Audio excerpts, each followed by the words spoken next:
Hello, and welcome to the Trucking Report, produced by Trucking Topics Today. My name is Tony Vallejo, and I am your host here on the podcast.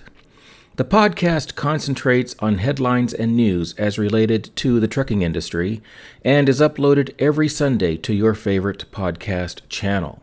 The podcast is also on YouTube at youtube.com/Trucking Topics Today. Please take a moment to subscribe to support the channel. Now, on with today's show. Diesel rises 3.3 cents in the sixth straight increase. The nationwide average price of diesel increased by 3.3 cents a gallon to $2.55.9, according to the weekly data released by the U.S. Energy Information Administration on December 14th. Still, trucking's primary fuel costs 48.7 cents less than it did a year ago. This marks the sixth straight week that diesel's price has increased. The largest gain was in the Midwest, where diesel jumped 4.3 cents to 2.47.8 cents a gallon. Diesel in that area of the country is 49.2 cents less expensive than at this time in 2019. The smallest increase was in the Rocky Mountain region, where it inched up 1.5 cents to $2.55.6, putting diesel there 60.5 cents less expensive than it was a year ago. The least expensive diesel remains in the Gulf Coast, where the price increased 3.1 cents per gallon to $2.30.7 a gallon. Diesel is 45.6 cents cheaper in the Gulf Coast than it was a year ago. The most expensive diesel continues to be in California, which is only one of two regions where the price tops $3 a gallon. Diesel in California was up 3.1 cents a gallon to $3.34.2 a gallon. Even with the increase, diesel in the Golden State is 54 cents less expensive than a year ago. 2021 trucking outlook comes into focus. What the analysts are predicting for next year. Several analysts have published transportation outlook reports for 2021 that are calling for continued strength in the trucking markets.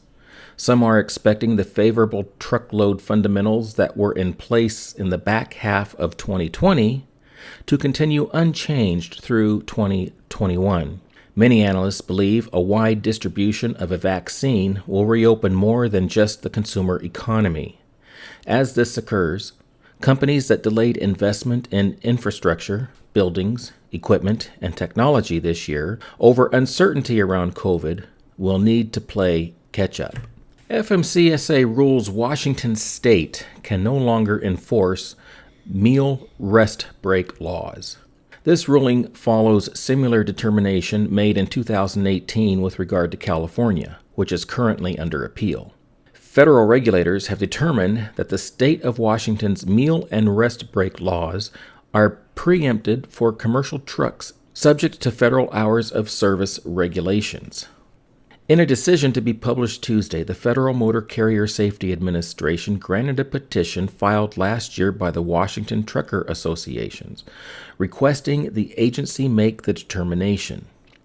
The FMCSA concluded that, number one, Washington's meal and rest break rules are state laws or regulations on commercial motor vehicle safety, to the extent they apply to drivers of property-carrying commercial motor vehicles subject to FMCSA's hours of service rules. Number two, Washington's meal and rest break rules are additional to or more stringent than the FMCSA's hours of service rules. Number three, Washington's meal and rest break rules have no safety benefit. Number four, Washington's meal and rest break rules are incompatible with the FMCSA's hours of service rules. And number five, enforcement of Washington's meal and rest break rules would cause an unreasonable burden on interstate commerce. Pennsylvania troopers say deadly I-80 pileup involved 55 trucks and 11 cars. The crash occurred at 3 p.m. on December 16th in the westbound lanes of I-80 in Greene and Lamar townships, and the pictures are not pretty. Police said that one person traveling in a passenger vehicle died as a result of the crash. A second person who was caught up in the traffic backup caused by the pileup suffered a medical emergency and also passed away. On Thursday, I-80 westbound remained shut down as crews worked to remove the wrecked vehicles. I-80 eastbound was also restricted in the area to allow for vehicle removal. Trucks carry first doses of COVID-19 vaccine to hospitals across the U.S. As the first doses of a COVID-19 vaccine began to ship, trucking experts on the ground level of the distribution effort said the logistical elements are in place for a successful rollout of an estimated 50 million doses of the vaccine between now and the end of January. Operation Warp Speed is the federal joint effort between government and private industry to develop and distribute a COVID-19 vaccine.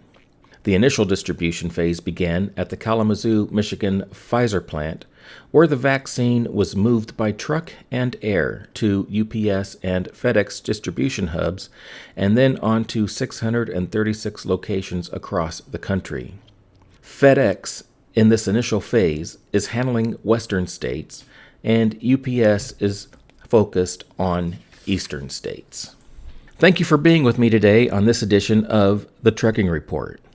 If you are on YouTube, please take a moment to like, share, and subscribe to support the channel, and leave any questions or comments below. Lastly, we have a Discord that can be found by searching Trucking Topics on Discord, or you can click the link in the show notes below. I appreciate your time today. Please be safe.